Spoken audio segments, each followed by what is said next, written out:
Part 3. Sam. Chapter 27. Sam slept throughout the night and into the next afternoon, and when he awoke he was alone. After realizing where he was, he wondered if he had hogged the bedding, and then, like a beast, crawled over to the north wall to paw among the cold things there. One parcel, as hard as stone, he thought was jerked venison. With his knife he peeled back a part of the skin pouch, and chipping off a small piece, thrust it into his mouth. A moment after swallowing it, he turned sick, but like a famished wolf in midwinter at a carcass, he chewed and swallowed other morsels. Then suddenly he was seized by shuddering so strong and uncontrollable that he shook all over and moaned. He crawled over to the bedding, dragging the sack of meat after him, and with some blankets around him he sat, shuddering and wondering what was wrong with him. He drew the sack of meat into the bedding, and his shaking hands tried to whittle off another piece, but he was so utterly and infinitely tired that his deepest wish was to surrender to the warmth and sleep again. And so he sank back and piled bedding around and over him, and with his arms around the pouch of venison he slept again. It was after dark when he stirred and sat up. This time it took him several minutes to come into wakefulness and realize where he was. He was still but half awake and more than half dead. At first he had thought he was in the hole back under the snow, and he listened for the winds. Then he reached around him to examine the things. On seeing the open door, the bedding, the river bottom down the hill, he knew where he was, and he wondered where Kate was. He sat a few minutes, feeling more than thinking, and trying to believe that he was still alive.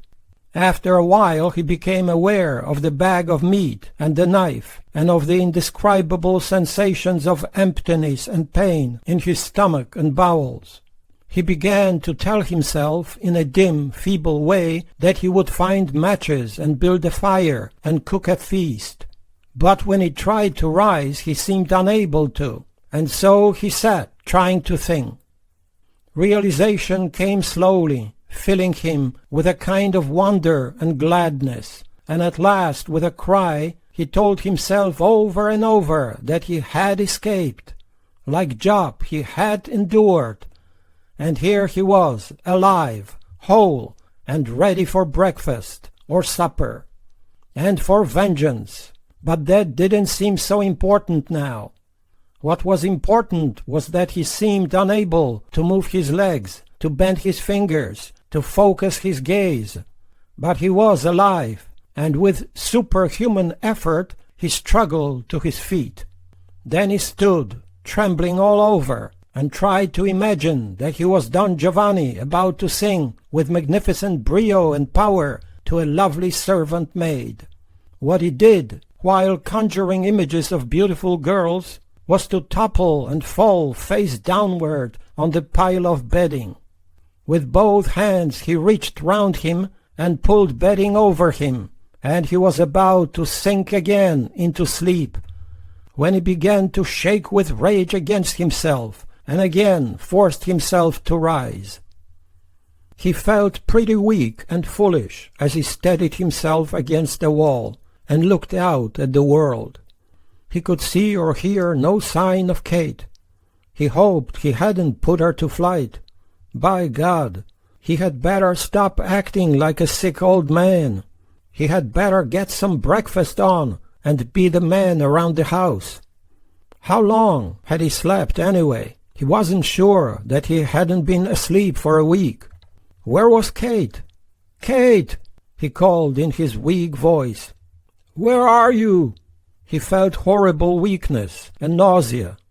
What he wanted to do was to sink again into slumber, but he forced himself to clasp the door jamb with both hands and looked out.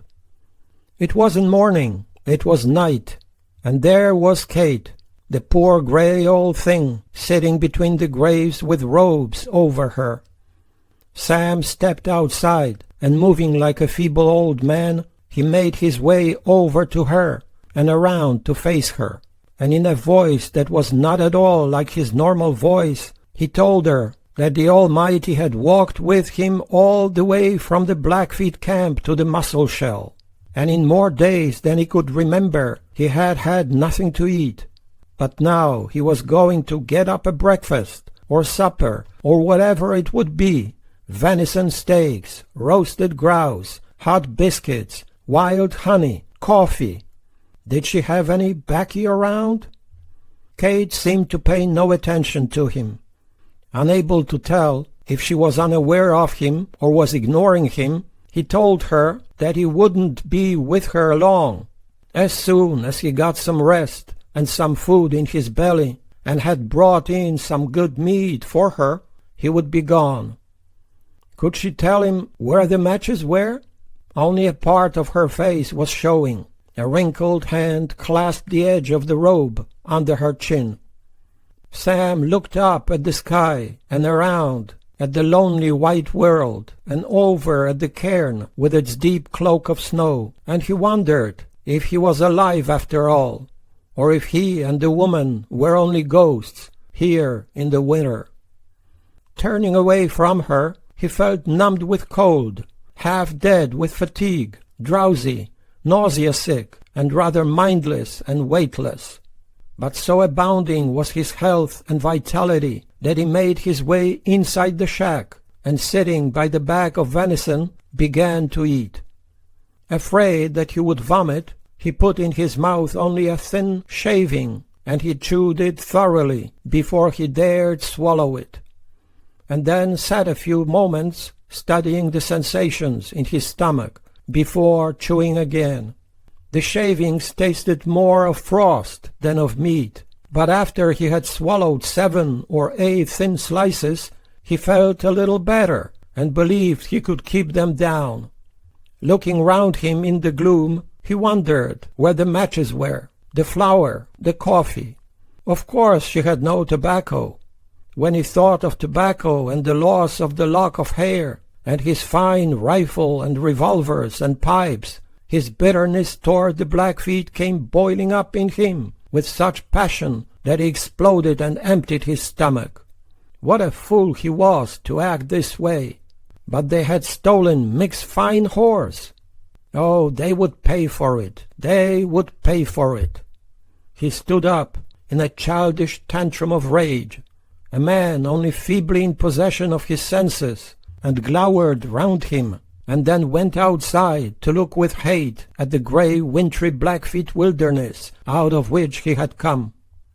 He looked south, thinking of the distance between him and his nearest friend.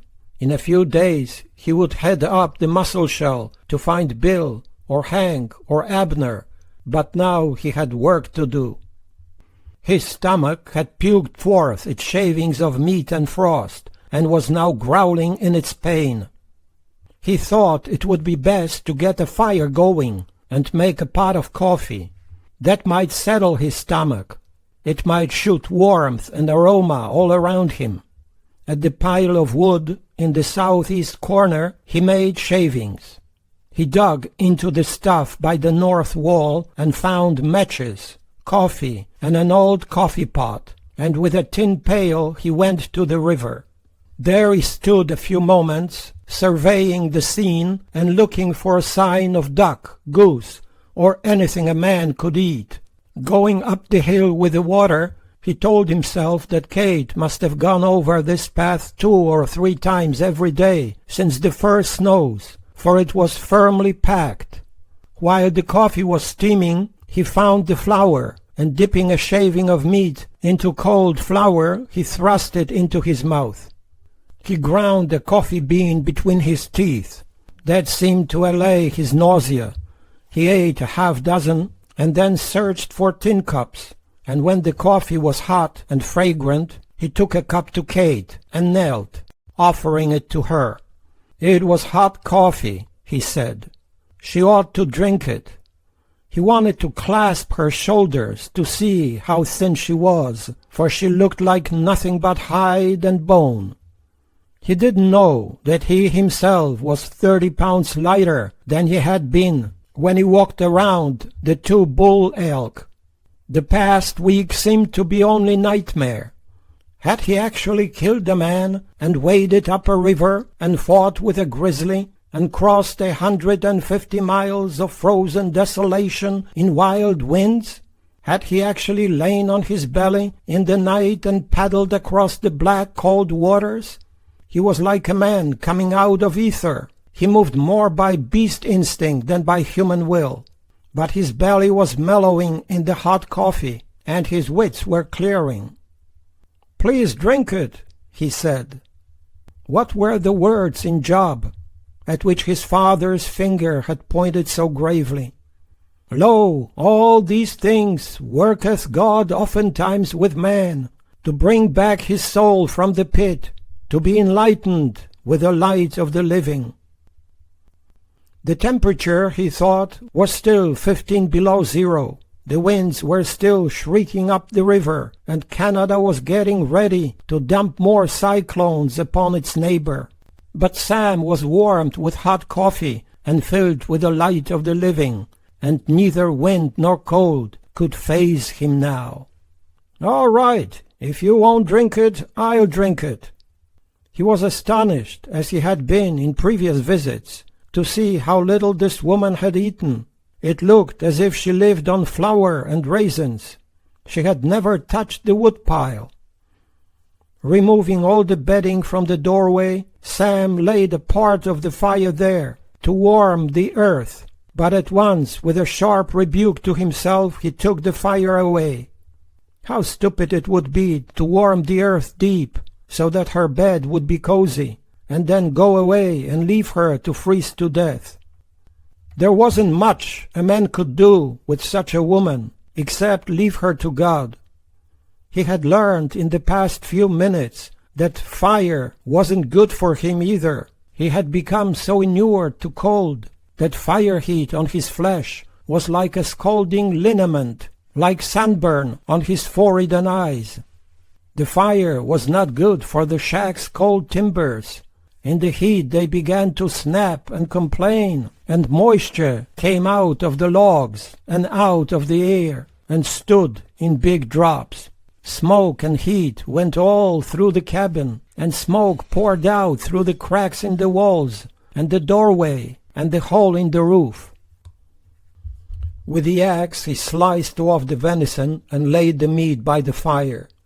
Finding no grease or salt, he decided not to make biscuits until he had fresh game. While the meat was thawing, he took a second cup of coffee to Kate, hoping she would drink it, and with surprise saw that she had covered her head. Again he knelt before her and told her briefly of his capture, escape, and long flight, but he doubted that she listened or understood.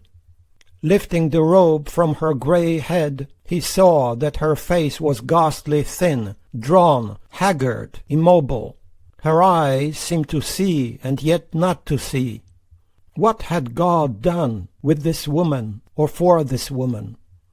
During her long winters here, she had never had a fire or hot food, but had been only a she-beast that had crawled over to eat flour and raisins, and then into her pile of dirty bedding to wait for another morning. It was the moon she waited for, but the man who knew her would never know that. Bending low, he touched lips to her gray hair, saying, "That's for my mother, and you, and all mothers." He had hoped she would open her eyes and look at him when she smelled the hot coffee, but maybe smell was not one of her senses anymore. Returning to the shack, he mixed flour and water and cooked the batter and called it bread. He steamed raisins in hot water until they were swollen and soft, and he made another pot of coffee. What a feast it would be, if only after he had feasted he could sit back with his pipe and think of vengeance. Out in the frozen wastes, the eyes of man or beast could have seen the smoke rising. And wolves did see it and tried to smell its odors. A few of them came within 200 yards of the shack and trotted round it, smelling the hot odors, and Sam smelled the wolves and knew they were there. He took to Kate a tin plate of hot venison, raisins, bread, and coffee, but she refused to look at it or see it. Kneeling, he held it right under her face, so that the fragrance would enter her nostrils, and he said, as if to a child, "It's hot food, and you should eat it." He arranged her robe so that he could set the plate in her lap and the cup of coffee at her side, and returned to the shack. He had warmed a spot of earth for his own bed this night, and he now sat on the spot and ate, but very slowly, because sensations of nausea filled his throat. The warmth had made him feel drowsy and ill. He guessed that in the morning he would go out to the hills and find a deer. Until midnight he kept the fire burning in the shack, and Kate sat out by the graves. He went out to tell her that if she would move, he would make her bed for her, but she gave no sign that she heard him. "It's warm inside," he said. "Wouldn't you like to go in?" Had she forgotten what a fire was? He seized the edges of the robes around her and pulled. He almost toppled her over, but he managed at last to take the robes away.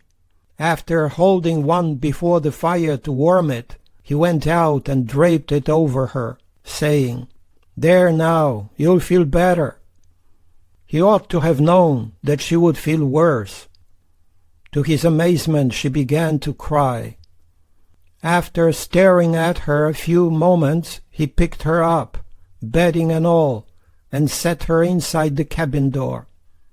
Her plate of food he put by the fire to keep warm, and while sitting by the fire, feeling ill himself and not far from tears, the thought came to him that this woman would eat nothing as long as he was with her.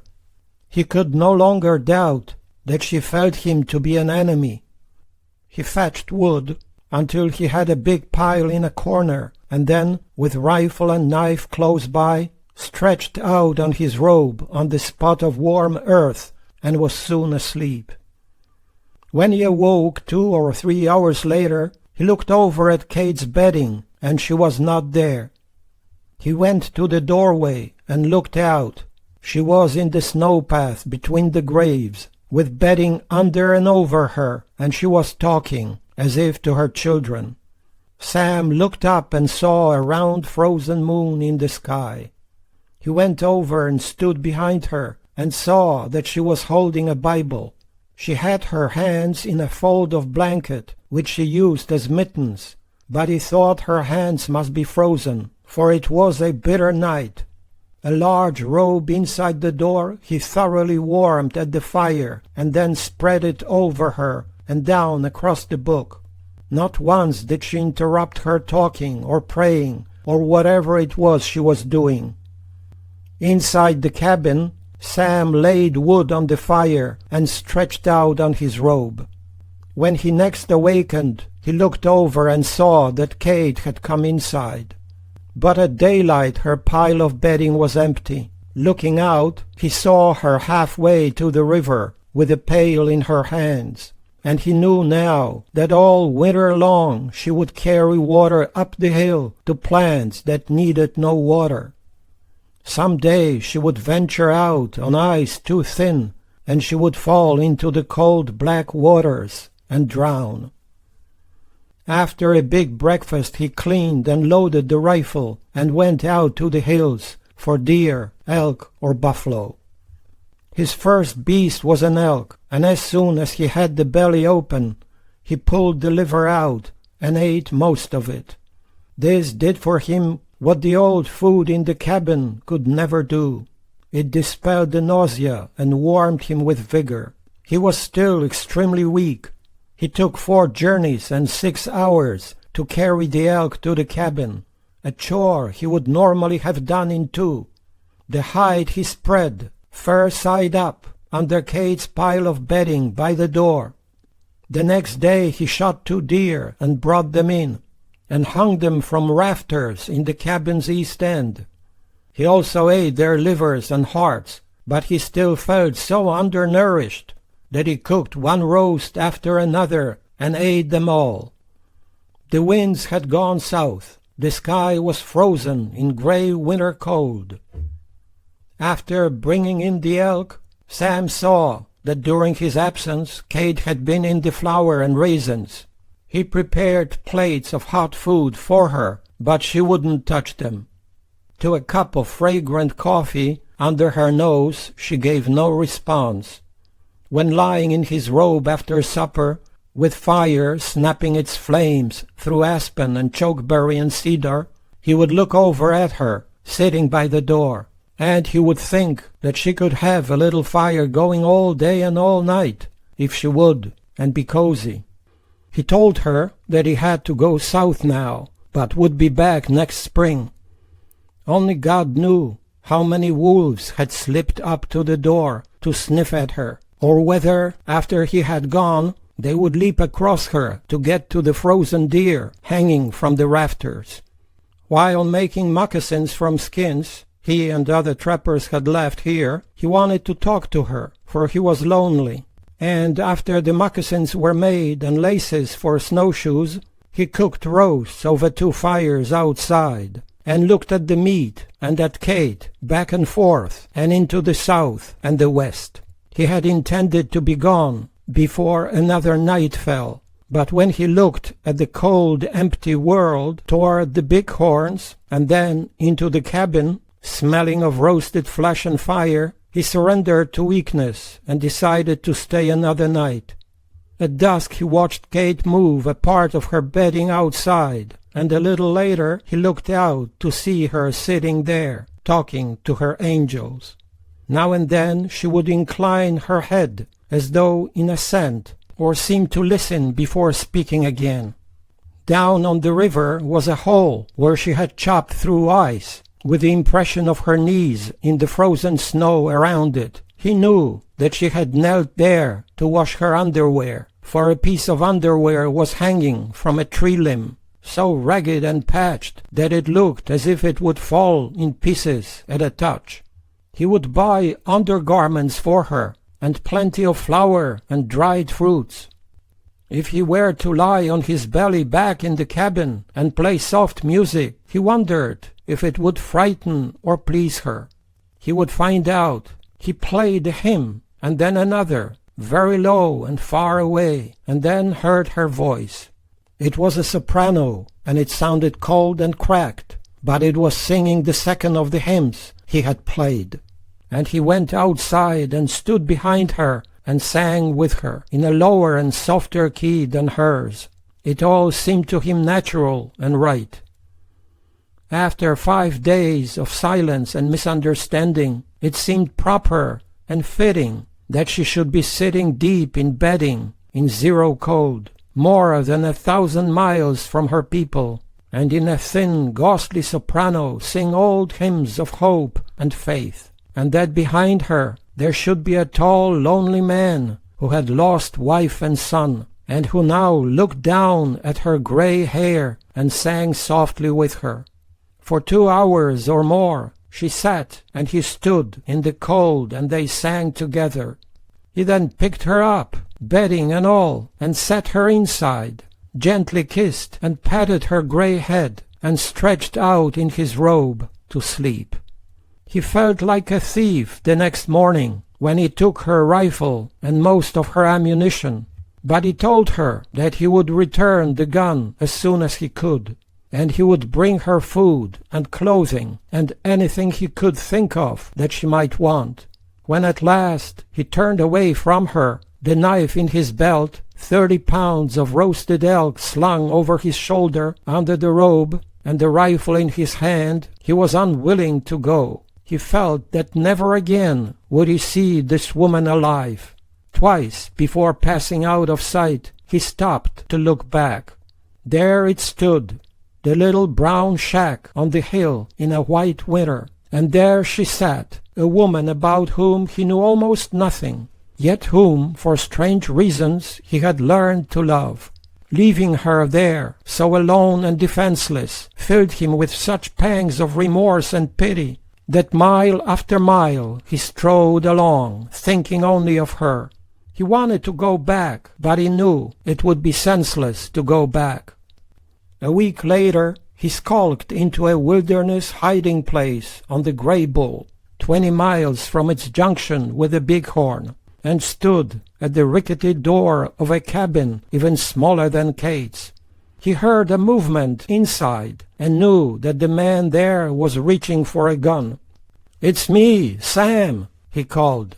"Open her up, and let's have hot biscuits and huckleberry syrup." The door opened an inch, and gray eyes peered out, and bearded lips said, "Sam, be it you?" Chapter 28. Some of the mountain men thought Hank Caddy had been baptized in the wrong vat. Sam Minard was a reticent man, but compared to him, Hank was dumb. Bill had calculated that in a year's time Hank uttered no more than 100 words, of which 90 were some form of yes and no.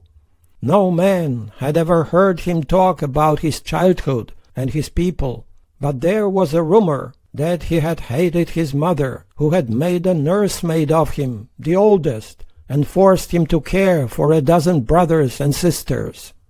Bill said the only thing some kids remembered from their childhood was diapers. Unlike most of the mountain men, Hank had never taken a squaw and seemed to have no interest in women. He had a fierce brooding love of freedom, and freedom was what he had had since he came west. After asking for and receiving one of Hank's old pipes and filling it with twist and sucking a cloud of smoke into his lungs, Sam said, "How's trapping around here?" Hank gave him a queer look. It wasn't yet the season for trapping, so what could the man mean? "Tolerable," Hank said, meaning tolerable. He looked at Sam's rifle. "Ain't yourn," he said. "Lost mine," Sam said. The strong tobacco was making him feel ill. Hank waited a full minute. Then he said, "Crows." "Blackfeet," Sam said. Hank looked again at the rifle. "Who's this'n?" "Kate's, the woman on the mussel shell." "Your handguns too?"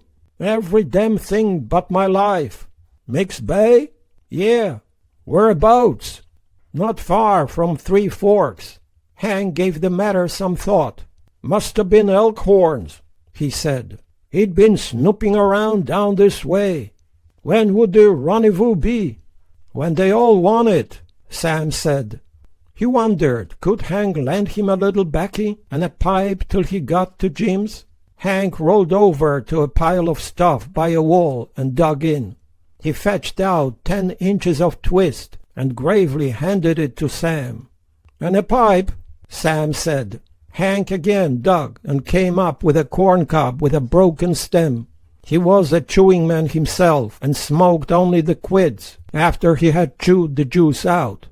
Now, making a clumsy effort to be sociable, he emptied his mouth through the cabin door and filled another pipe with a broken stem. With their pipes burning, the two men sat in firelight, rifles across their laps. "How was she?" asked Hank. Sam had been wondering if Hank could lend him a robe and if he had extra traps. Hank had been thinking of vengeance. He saw that Sam was a lot thinner, and he suspected that he had endured many indignities and hardships. His handsome gray eyes, wonderfully bright and keen, had been studying Sam all the way up his frame.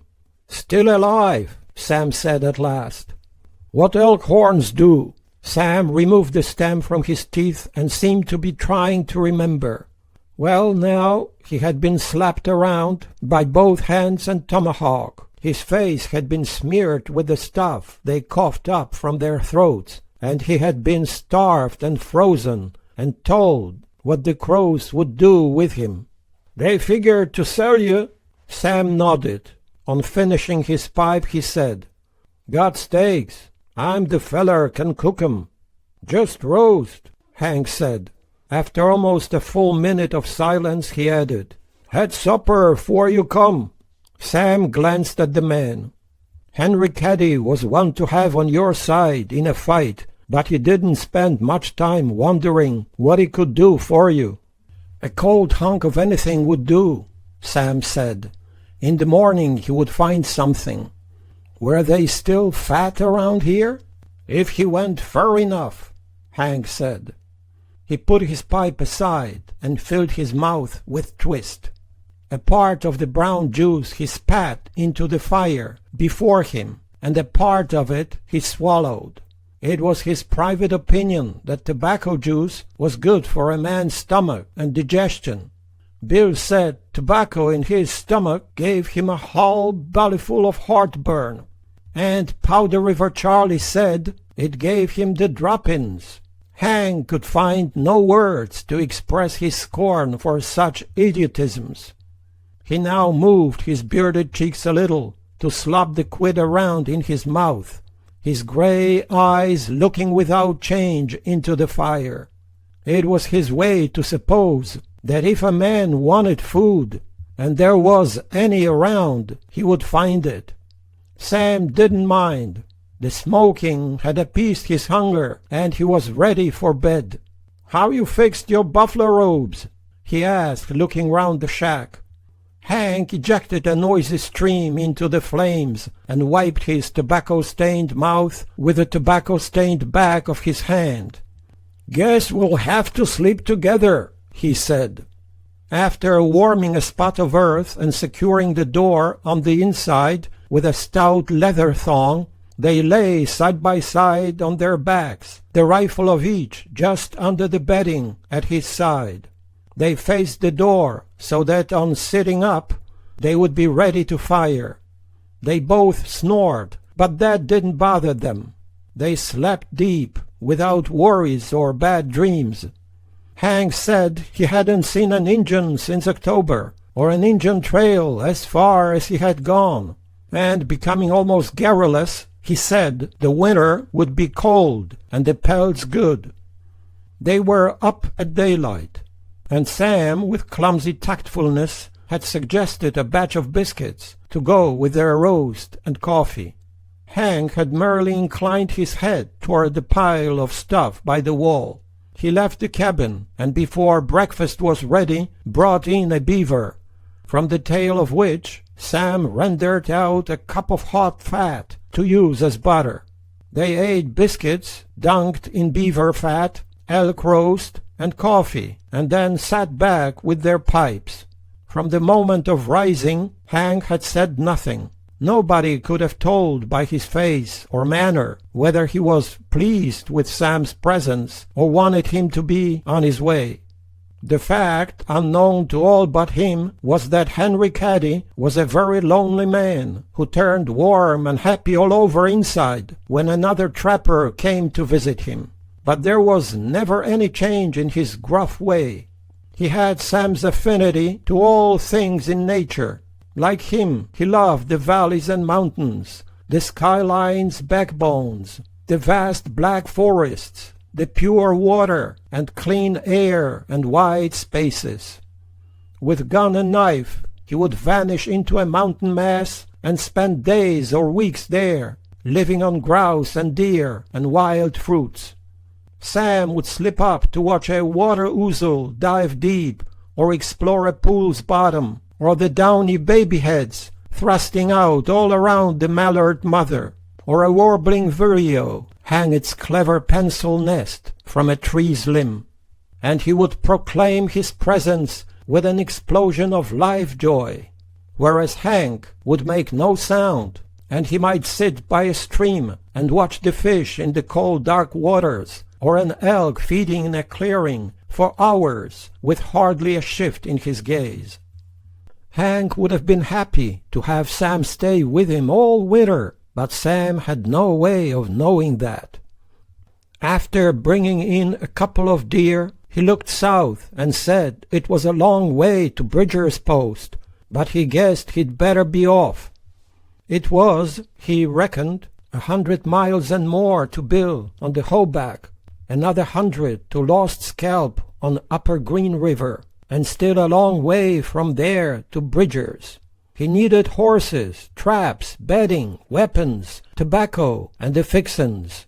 Hank said nothing. He figured that Sam Minard knew his own mind. But when Sam picked up only Cade's old rifle and the one robe, Hank said, "Higher now."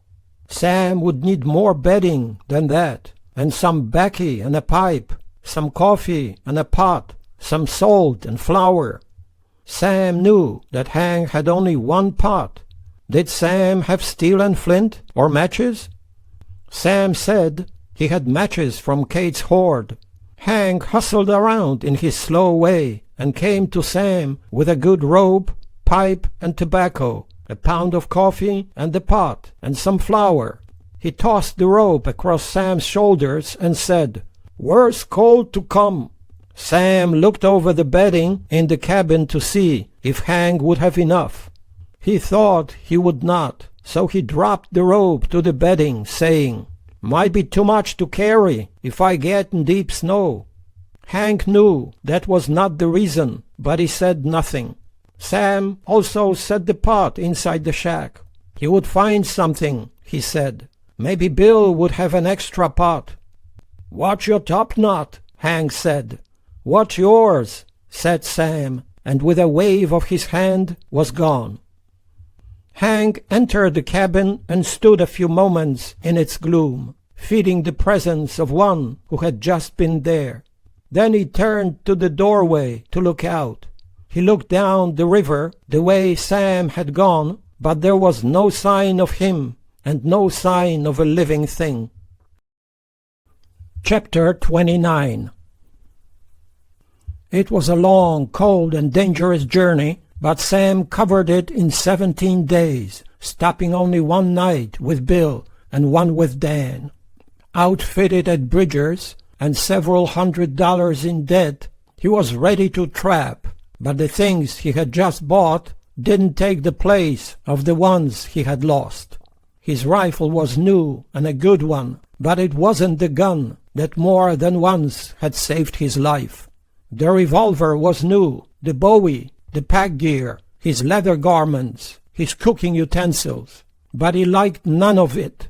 Bridget told him that his mount, a sorrel stud, was one of the finest horses from the Crow Nation, but Sam knew it would take a lot of training to make it as smart as the bay.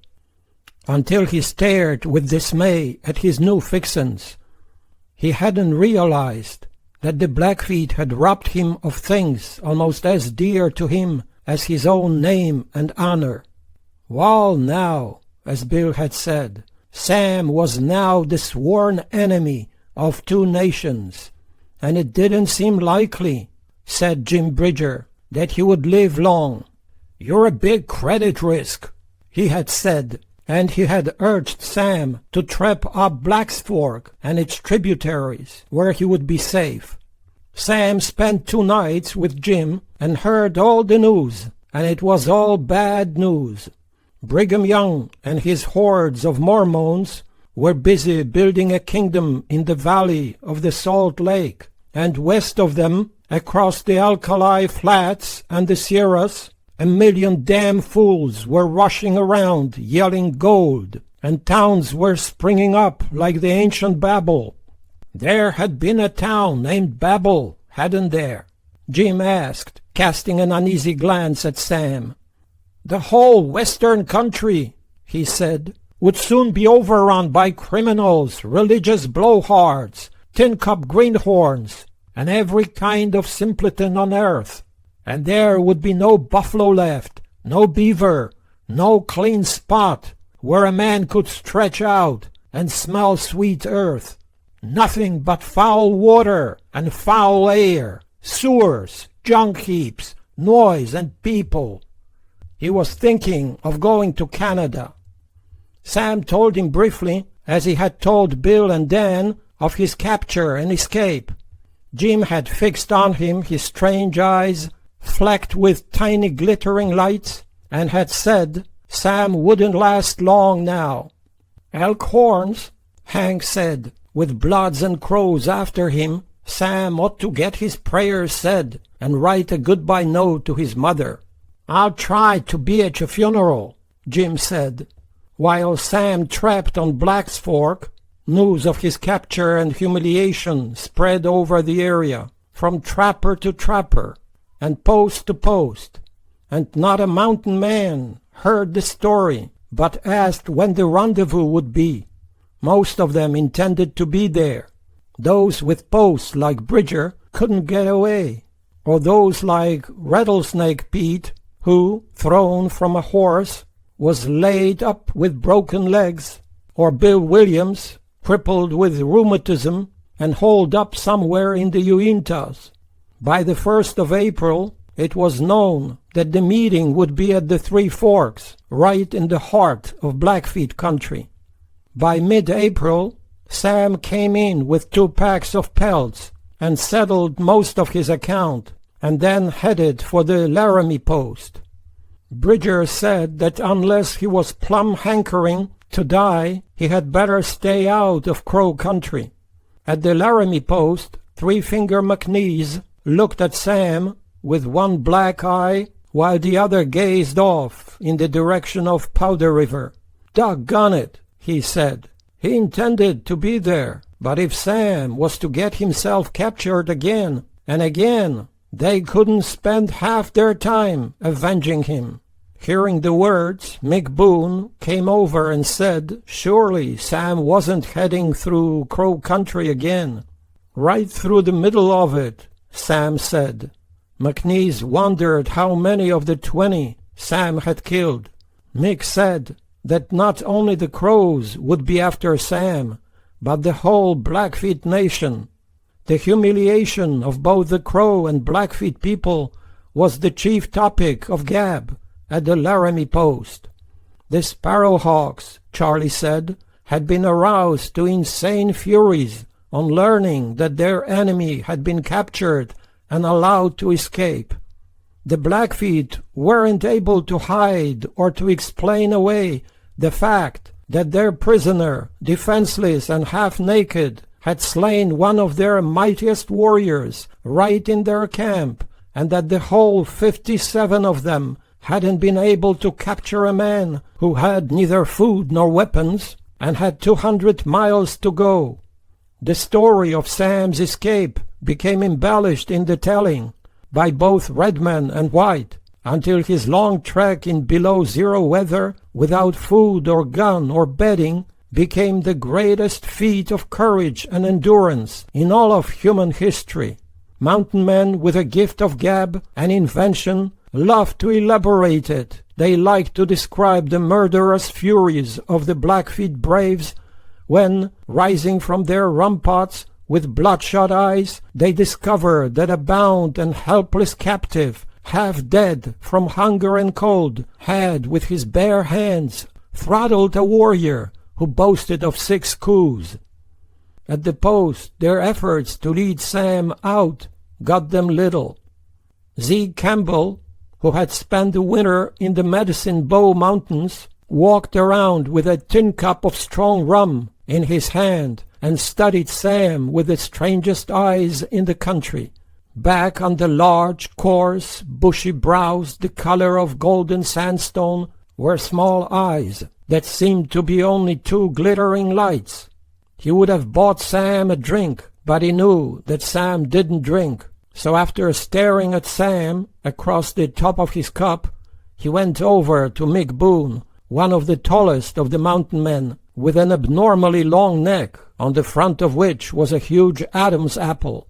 Mick was a dark, watchful, silent man who looked slow and deliberate, but was fast on the draw. His large, homely face, with its big curved nose and wide mouth, usually broke into a self-conscious grin, even if he were asked only an ordinary question. The question Zeke asked was not ordinary. "For a man who lost all his fixins, he looks good, don't he?" "He lost my bay," Mick said, shooting his brows up. Si Gregg came over. He had wintered on the waters of the Belle Fourche. That was Crow country. But Si, years ago, had taken a Crow girl and had paid, in the opinion of most men, a king's price for her. He was now a Crow brother. If the Crows didn't love him or covet his scalp, they at least didn't molest him. Like Bill and Charlie, Si spoke their language and knew their ways and what they were saying and thinking. As he moved toward the two men, they fell silent, for they didn't trust him. A moment later, Jeb Berger entered the storeroom. Jeb was the only mountain man whom no other mountain man liked. He was a big fellow, more than 6 feet and about 220 pounds, square, deep-chested, and he was a fair shot and a fair hunter. The thing that made men uneasy around him was his pantomime. He was forever pretending that he was shooting ducks or geese out of the sky, or the heads of chickens, or, squaring off, that he was ready to lick the world's champion. Few mountain men were show-offs. They had courage, but they didn't think about it, or wonder if they had it. They felt that there was something timid in a man who had to be eternally telling the world that he was an expert boxer, a dead shot, and a brave man. Jeb belonged to the boasters and braggarts, among whom in a later time a famous one would be known as Buffalo Bill. He didn't really belong to the tribe of Kit Carson and Jim Bridger and Tom Fitzpatrick. He must have known that, for he seemed to be trying morning, noon, and night to convince other men of his skills and his courage. Like his torso, his face was square. It was a large, strong face with no weak feature except the eyes, which were the eyes of a liar. Jeb had a heavy black beard, an inch long, that covered nearly all his face, and in his beard his grin showed 2 rows of even teeth that were shockingly small in a face so large and dark. When he smiled, he merely drew his well-fed cheeks back, and except for 2 wrinkles at the corners and his exposed teeth, you saw no sign of a smile.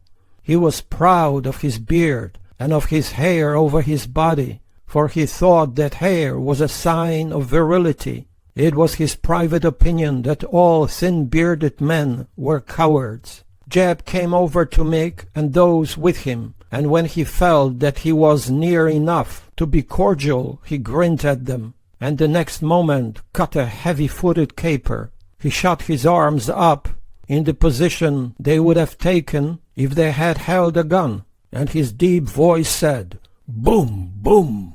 With a gesture he indicated that 2 birds had fallen. He next closed his hands and presented to Si the pose of a boxer on guard, and did a few fancy steps.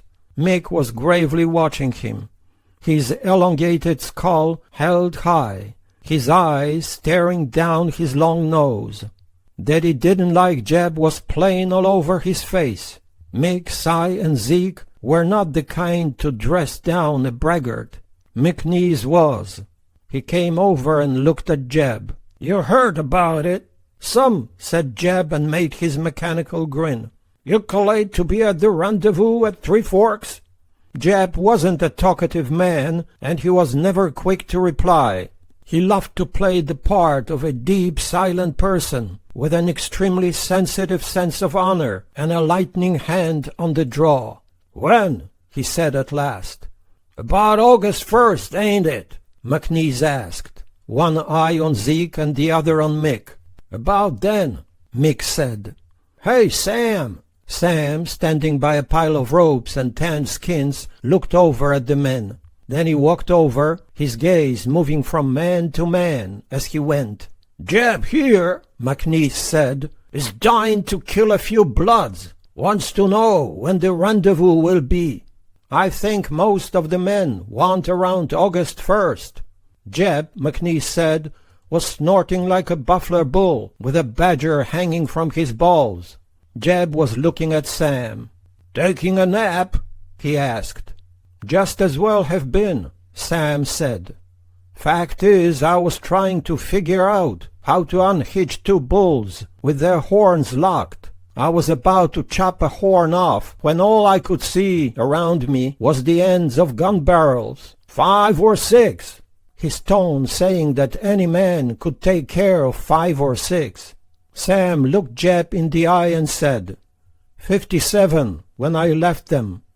Jeb is an expert with fingers, McNeese said. How much is a third of 57? Jeb turned on McNeese his wide, unemotional grin. About 19, Mick said. Only 3 for each of us, said McNeese. Can't we get an extra for Jeb? Jeb will want at least 5 or 6, said Sam. Jeb's cheeks were still stretched back in a meaningless smile. Mick's long, homely face had opened in a grin that spread to his forehead. 2 Blackfeet were about all he cared to tackle at one time, he said. Jeb could have one of his, and that would make 4 for him. Where were they to find them? Asked Zeke. Anywhere, Sam said. Had they let the squaws squat on him? They never got that far, McNeese said. Count on us to be there, Sam. August 1st. He fixed one black eye on Jeb, studied him a few moments, and said, We'll see you there. It was a long time till August. Meanwhile, Sam had work to do in Crow Country, and a debt to pay to a woman without whose food and bedding he would have died. During his second evening at the post, the men sat around a big fire, a few of them drinking, all of them smoking or chewing. The talk turned to Kate. Wind River Bill had come in, and on Kate, as on most matters, he was an authority. When someone wondered if the woman was crazy or only pretended to be, Bill said he had been there 6 or 7 times, and never once had she looked at him or spoken to him. She seemed not to know that he was there. She surely didn't. Did she ever know you was there, Sam? I never could be sure, Sam said. I never saw her look at me. How long she's been there? Someone asked. Well, now, in 43 I was on the Belfoos, 44 I was on the Tettons, 45 I was on Little Powder, 46 I was on Hoback, 47. The mountain men liked Bill's catalog of places. They loved all the names. Bill searched his memory and thought he might have been on the Snake, but he could be as wrong as hell. He surely could. When was he with Abner back? Anyway, the woman had been there a long time. She had aged 100 years, and she had grieved enough to turn a whole nation gray. True she talks to herself? Not to herself, Bill said. She talked to her children. They came and knelt in the sage bushes, or sat. He had never figured it out. And she read the Bible to them and talked to them. You figure she sees them? Well, now, Bill said, and turned his face to the sky, as though to find the answer there. This here life, it was a riddle for sure, and no man had figured it out. S'pect she'll die there, huh? S'pect so. A trapper passing by some day would find her bones and would bury them between her children. Then the Injuns would burn the cabin and the winds would level everything, and there would be no sign that a mother had lived there for years, reading God's words to her angels. A voice said, Our mother, she never loved us that way. Not many mothers did, Bill said, for he was an authority on that matter too. He had never known a mother with such devotion as this woman's. Had they ever stopped to think that of all things there had been, or someday would be, this was the greatest? There had been only one Eve, and of all the women the Almighty had made, since taking the rib from Adam, she was the one that every stud whinnied at. Wah! There had been only one Mary, one Cleopatra, one Elizabeth, and there was only one Kate. He expected that God had put her there to show the world what mother love should be. Maybe he had put Sam here to show what a father should be, for he had heard that Sam took the bones of his wife and child, the loveliest flowers he could find. The eyes of all the men turned to Sam, but he was smoking and looking into the fire, and he pretended to be unaware of them. "Heard say she never makes a fire." "Never," Bill said. Sam, he had dragged in enough wood for 10 years, and it hadn't growed none, but it warn't no smaller neither. Jeb interrupted Bill's talk to say that he had ridden past her shack last fall. Boom, boom, 2 ducks fell from the sky. He had taken the ducks to her, and a deer, but she had seemed not to want them. It was a fine, fat deer. He had broken its neck on a dead run at almost half a mile. Some of the men glanced at one another. They all knew that no man on earth could hit a deer on a dead run at half a mile. Jeb's shooting was like rain on the talk. Even Bill fell silent. Greenhorns came out from the east and boasted their heads off about their wing shooting of partridge and dove, but with a hawk and rifle they couldn't hit a buffalo bull standing broadside 100 yards away. McNeese was the only man who had looked straight at Jeb. When Three Fingers looked at a man, he usually squirmed a little and got his tobacco smoke down the wrong hole. While one small black eye looked deep into you, the other looked off at the sky or the mountains, and if after a few moments you swung your gaze from the eye boring into you to the one staring at eternity, the man's head would turn and the other eye would look into you. Three Fingers was one of the few men who kept the hair shaved off their faces. He was a tall, long-legged man who, like Bill Williams, had always lived and trapped alone. A hermit deep in the mountains who minded his own business and took insults from no man. His right eye, fixed on Jeb, had that black-bearded boaster powerful uneasy, and after a few moments McNeese said, "Heard it said you took some Blackfeet scalps. Next August will be a great day for you." The men all knew that Jeb had never taken Blackfeet scalps. After the Missouri Fur Company had to abandon its post on the Three Forks, it had been a bold trapper who had ventured far into Blackfeet land, and a rare day when one took a Blackfoot scalp. It was going to be a mighty pleasure to run that band of varmints into the ground. August 1st, they reminded one another the next day, and vanished in all directions from the post. Sam was again well equipped, but he missed the familiar feel of the gun he had lost, of the saddle, of the horse under him. He was in buckskin garments so new that the smoke and tanning smell of them was stronger than that of horse leather and tobacco smoke. It was crow smell. After he had ridden a few hours, the rawhide butts were on his right, the North Platte on his left, and as far as he could see was only the pale light above the vast area between the Platte and the Powder and the Belle Fourche. The Belle Fourche and the Powder were the heart of Crow country. Because of what Si had told him, Sam had decided to ride across the Sparrowhawk Nation clear to the Yellowstone. Si had told him that the Crows were frantic with frustration and disgust. Even girls were vowing to take the warpath against him.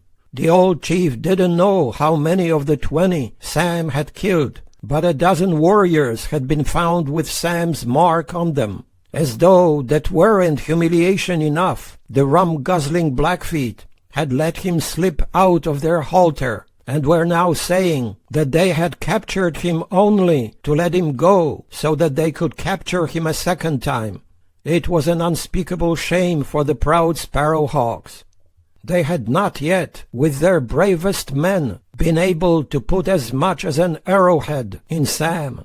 Yet the Blackfeet had taken him, spat in his face, slapped him with tomahawks, starved and frozen him, and let him go. Si said the Blackfeet were saying that capturing Sam had been so easy that they intended to capture him once a year, as long as he was full enough to stay in the country. They would get huge ransom, including rum, and show their ancient enemies, the crows, that as fighters they were no better than sick old women. The Crow chief knew that there would be a vengeance wreaked by mountain men, and begged for a chance to exterminate the band that had captured Sam. If denied that, the Crows would vow on their medicine bags and by all their ancestors that they would take Sam's trail and never sleep day or night till they had brought him down. "They figured 20 aren't enough?" said Sam, grimly amused. "You say about a dozen of them are still after me?" "They collate. All the best ones?" "Oh, hell no," Si said. "Sam had slain 3 of the best ones, maybe 4. "And the girls are coming after me?" "Some of them. Maybe I can capture one for a wife," Sam said. He didn't know how he would feel if he saw a girl trailing him. He didn't know how much of Si's gossip to believe, or whether to believe any of it. North of Lightning Creek, in an area so forsaken that he saw no sign of any living thing, he tried his new weapons. When with his rifle he was able, at 200 yards, to hit an object the size of a beaver hat 9 times in 10, he turned to the revolver. He was not the kind of revolver shot who knocked the heads off grouse at 50 feet, but he had learned during his years in the mountains that the man who saved his life in a pinch needed a cool head more than expert marksmanship. There actually had been greenhorns out from the east, who, at target practice, could outshoot most of the mountain men, but when they went out for big game and were charged by a bull buffalo or a grizzly bear, their trembling hands dropped their weapons. "Boom, boom," they said when miles from danger. They had hunted tiger in India and lion in Africa, they said, but the next day they went to pieces with buck fever and shook all over when an old bull turned in the chase and looked at them with half-blind eyes. Sam thought his weapons would do. He was not sure of his horse.